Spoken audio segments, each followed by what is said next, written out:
We've got a new hyper-fast FPS on the market, and it's really something special. Scape is a movement-filled, perfect accuracy, hit scan and projectile mixed arena shooter with 100 players per lobby. There are no champions, no legends, no characters. There are no attachments, no ammo types, no armor or shields, no healing items. This arena-inspired game is categorically a battle royale, but it cuts out so much of the slow looting, inventory management, and campiness in favor of quite literally non-stop action and chaos. This game's got respawns. You'll be respawning a lot. This game's got basic movement tech, and you'll need it to earn your wins. Your inventory is exactly 4 slots in size, 2 guns and 2 abilities, all of which you pick up in the world. Because there are so few possible items, 9 guns and 9 abilities, you're almost never going to run into a situation where you land in a building, move to the next 3, and have either no gun or no usable gun like in Apex Legends. There are no bad guns. Well, there's one. It's basically the smart pistol from Titanfall, but it deals very low damage and will take multiple magazines to kill an opponent, so it's quite literally just something you pick up and utilize to get guaranteed consistent damage on a target and then drop for literally anything else. It's the only brick of a weapon in the entire game. Everything else, from the assault rifle to the sniper rifle, revolver, grenade launcher, rocket launcher, and everything else are all incredibly viable, compelling picks all the way to endgame situations. Because of this, the game is just plain fun.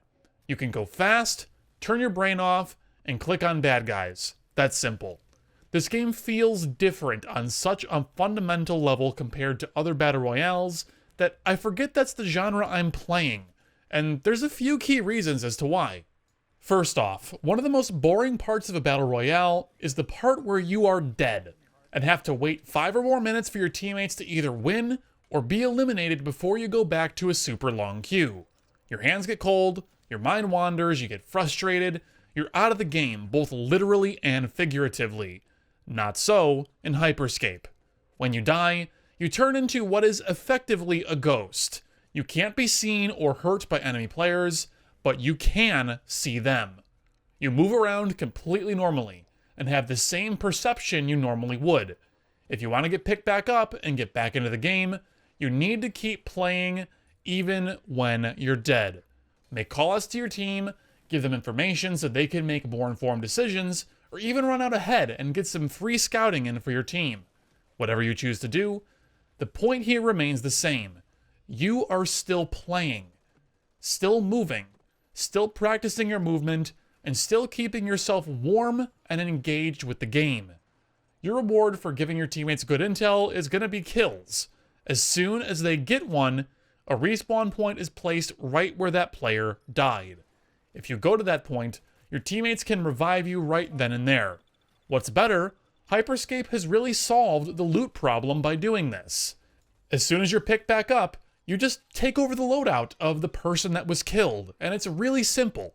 2 guns, 2 abilities. No opening up a death box and mashing your use button for 10 seconds to get all their gear. You're back into the action immediately. No other battle royale comes close. Next, this game doesn't have a ring or circle that closes in. It takes a yet again unique approach.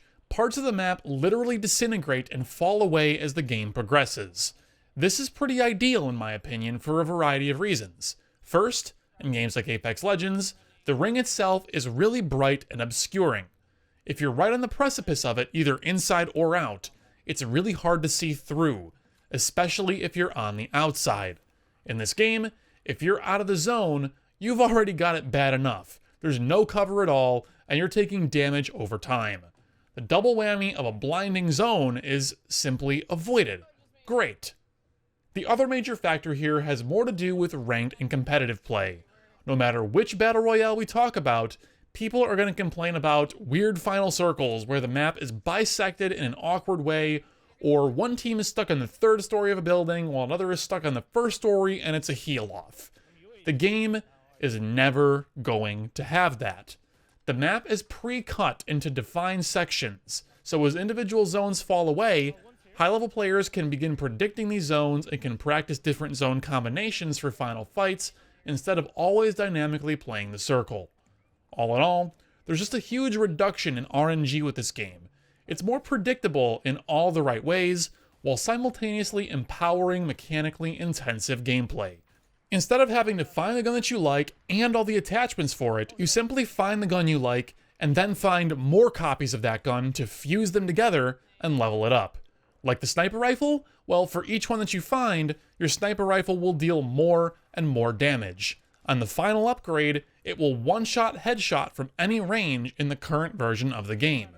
Instead of weapon power being spread across a plethora of loot pool diluting attachments, it's as condensed as possible and feels amazing. My immediate takeaway after 3 days of playing this game is that it is Team Deathmatch first and Battle Royale second. It's a lot of fun, it's free to play, and if you've made it this far into the video, I think it's seriously worth trying once it releases in full. I've never played anything like it, and likely never will again, so get in and give it a try while you can.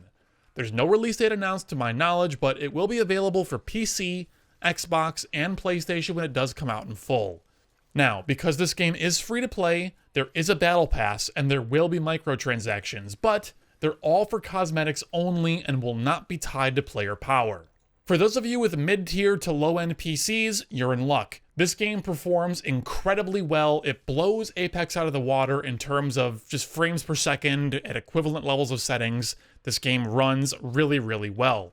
Streamers, you're in luck here. Because of the urban environments in this game, because there's no tall grass, there's no muddy, messy, really complicated textures all over the place, your encoder is going to love this game. It's going to look really, really nice on your stream.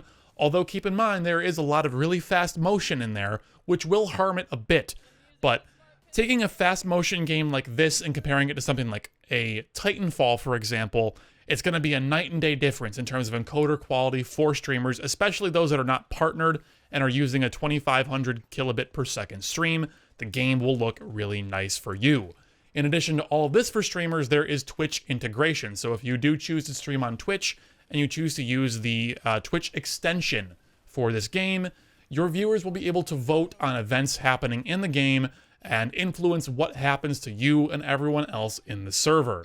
Now, for those that are maybe on the fence about this and don't think it's a good idea, my opinion and stance on it is basically this. These events like low gravity or extra loot boxes that spawn in the game, infinite ammo, and a few other things, these are all events that probably would have been included in the game anyways and would have randomly happened anyways. So why not give Twitch chat the opportunity to control them?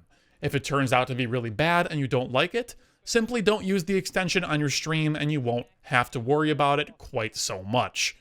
The jury's out on whether or not this is going to be something that the community as a whole really enjoys or decides that no one really wants to participate in, but it is there and is worth mentioning. Finally, for those of you that have a data cap or are on a metered internet connection or just simply have really slow internet, you'll be delighted to hear that the technical test for this game, which is the build I'm currently playing, is only about 8 gigabytes in size. It is quite small for what it is. Now, full release will likely be a bit bigger. How much bigger, I'm not sure, but I certainly don't expect a doubling in size or anything like that. Compared to a lot of games out there which can reach 100 gigabytes plus in size, this one is quite a lot more manageable for storage and for downloading purposes. So hopefully that is also a good selling point for you. I'm really excited for this game, and I hope you are too. Thanks so much for watching. And if you'd like to see additional coverage of it on this channel, let me know in the comments section down below. We'll see you again soon. Take care.